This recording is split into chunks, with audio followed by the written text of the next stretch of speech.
Hey, so in this video I'm going to be talking about backlashes. Everybody gets them, and we're going to talk about the causes, the reasons for them, and how to pick out a backlash effectively without completely destroying your spool or your line. First major cause of a backlash is older line. It's been sitting on there too long and you have it going. It's going to get memory in it and it's going to make its little loops. What happens is when you have these little loops right here and you backlash through your reel, they're gonna wrap around and do like this twist right here. See how you got a little twist in this line? Not sure how well it can be seen in the camera. But there's a little twist and it wraps around, a piece of line goes over it, and then your main line ends up going through this twist and creates a loop in there, and it sucks around and holds your line. That prevents you from getting out of backlash. So that is one of your major issues with getting a backlash.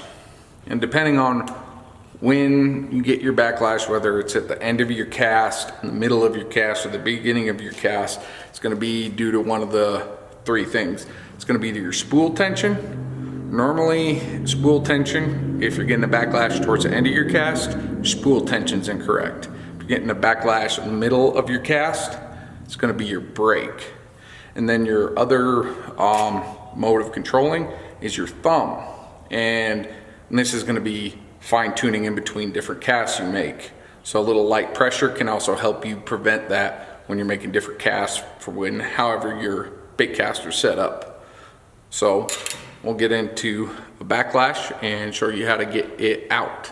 Here you have a backlash. Pretty bad. It's coming out. It's all over. And you see how these are twisting like this.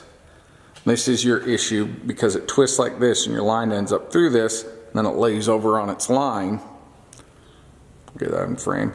Lays over on its line, and that prevents you from pulling it out. See, if we pull this out, I'm not sure how well you can see that with all that in there, but there it's hanging on a loop right there. If I pull real hard like some people do, I'll damage my line. You don't want to pull hard. I just want to pull enough till I see the loop. See, if I pull real hard, I'm damaging the line right here. And if I pull it out, you can actually see the damaged line. So I'm going to pull out that loop till I get to the next loop. This is a bad backlash. I'm going to grab that loop again. I'm going to pull it out. I'm going to keep going till I get to all my loops. Most of yours aren't going to be this bad. I just made it this bad just to show you. See, I got a loop right there. So I'm going to reach in, pinch that loop out.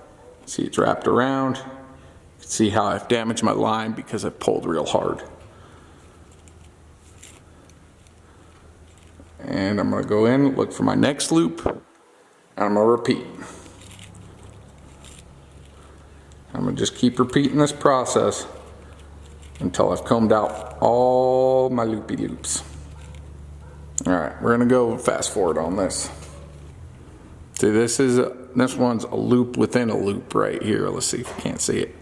Loop within a loop. So I got a loop going through that loop, and I got to pull that loop out to get that loop free.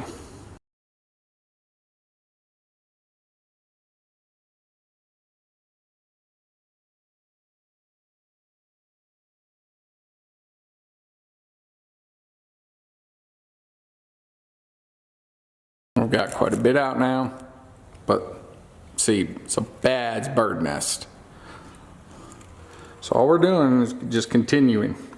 I made this one real bad. I'll make another one that's kind of more average. This one I literally have brakes off, spool tension's completely off, and I slammed that screwdriver into the floor. It's tied onto the rod.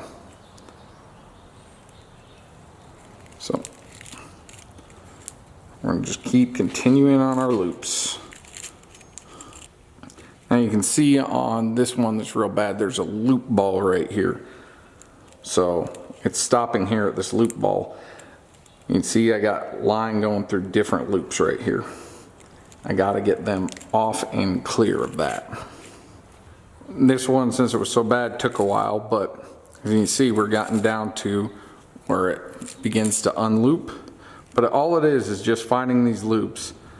You can see how it's looping over the top of the line right there and prevents me from pulling it. You don't want to pull too hard because that line will end up cutting into your other line, weakening your line. So we don't want it to pull real hard, because if we do that, it's going to weaken the line, set in the backlash more. So all we're going to do is grab that loop, pull it out, then we got more. We go to the next loop. See how it's at the next loop? Right through here. I'm going to grab that loop. We're going to pull it out. And to the next loop. And we're going to just keep doing that. Fast forward time. Alright. Now is what we're be down to of what I'd call just like a normal backlash. It popped up. You're like, this kind of sucks. But you're going to see, like, if you pull too hard, I'm going to damage that line. That's why you don't want to pull too hard. I damage the line that the loop is wrapping around. So if we pull this loop up, then I'm going to pull back. You're going to see, focus, it is now damaged instead of bend. If you've ever had a rod, you know, you've chucked out there, and on the hook set it broke up way up at the line, it's because you pulled too hard on a backlash and you caused damage to your line when you did that. So don't pull too hard. Just get a slight pressure, pull till you see the loop. You're going to find the loop.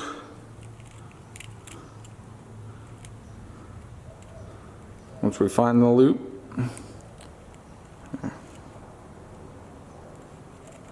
pull till you find the loop, and we're going to pull that loop back and out. See how it's up all the way? Now I should be able to pull right past that loop. See? And I can continue along. So no matter how bad your backlash is, it's just a bunch of loops.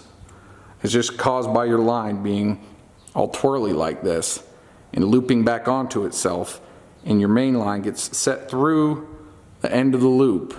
And through here, it's really not crossed over. It's just this back end of the loop is under a section of line, so that's why that can go through. So when you pull back out and get that loop on straight, your line goes off. And you sit here and pull out your backlash until you get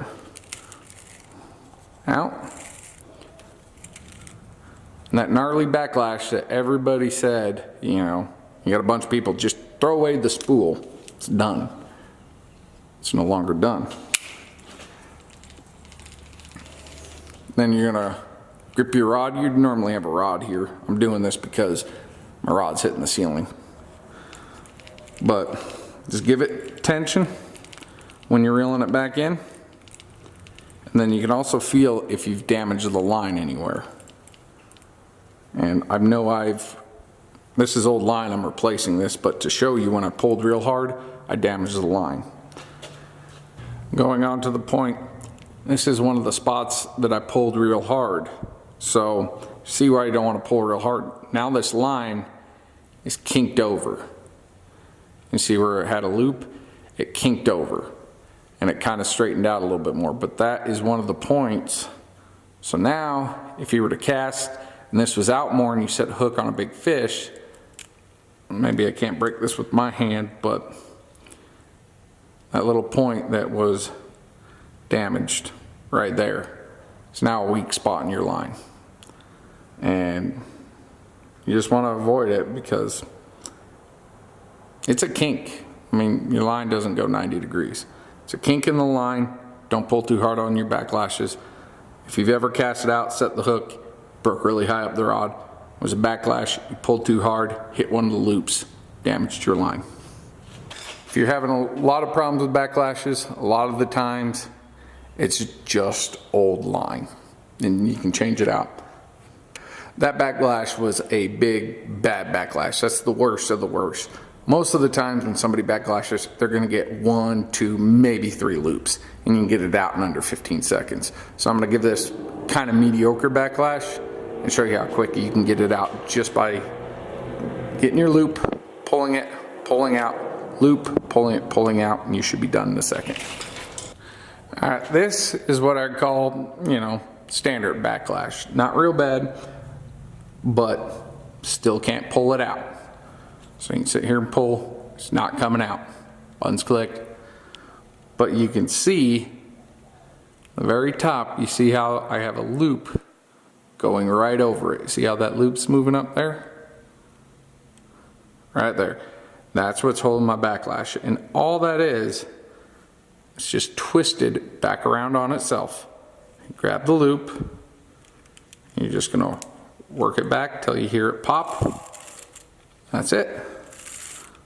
Loops out. That was a 1-loop backlash. Reel it back in. If you do it gently, you won't damage your line, and your line can last a really long time. And you won't have any of those lost hook set fish. Well, I hope that helped you understand what a backlash is, how to get it out.